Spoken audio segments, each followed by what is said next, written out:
श्रीशैलपुत्र्यै नमः।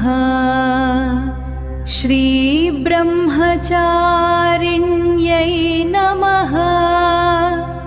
श्रीचन्द्रघण्टायै नमः।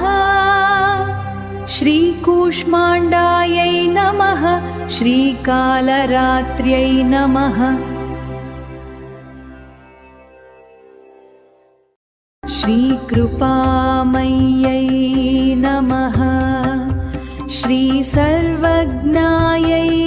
नमः। श्रीसर्वशक्तिमयै नमः। श्री ओङ्काररूपिण्यै नमः। श्रीवेदमातायै नमः।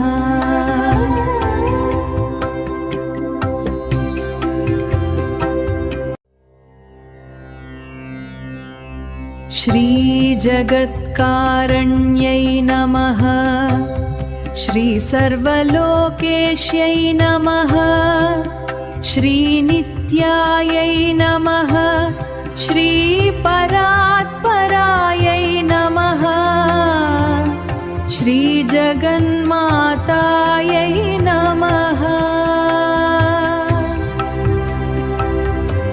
श्रीकरुणामय्यै नमः। श्रीदयामय्यै नमः। श्रीशान्तस्वरूपिण्यै नमः। श्रीभक्तवत्सलायै नमः।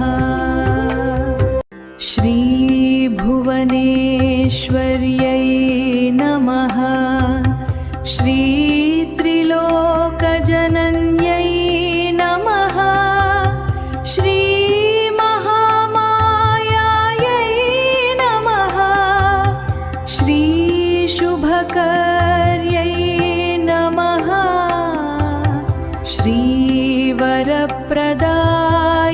नमः। श्रीशरणागतवत्सलायै नमः। श्रीतेजोवत्यै नमः। श्रीमहाशक्त्यै नमः।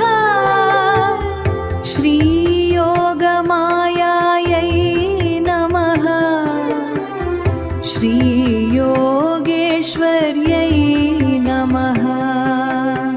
श्रीभवभयहारिण्यै नमः। श्रीमोक्षप्रदायिन्यै नमः। श्रीज्ञानप्रदायिन्यै नमः। श्री ऐश्वर्यदायिन्यै नमः।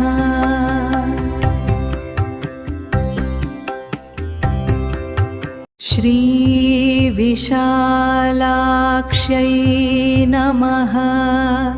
श्रीकात्यायन्यै नमः। श्रीस्कन्दमातायै नमः।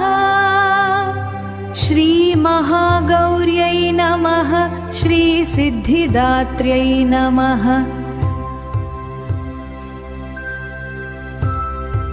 श्रीमहिषासुरमर्दिन्यै नमः। श्री आदिपराशक्त्यै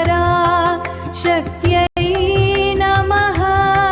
श्रीराजराजेश्वर्यै नमः। श्रीकनकदुर्गायै नमः। श्रीकालिकादेव्यै नमः।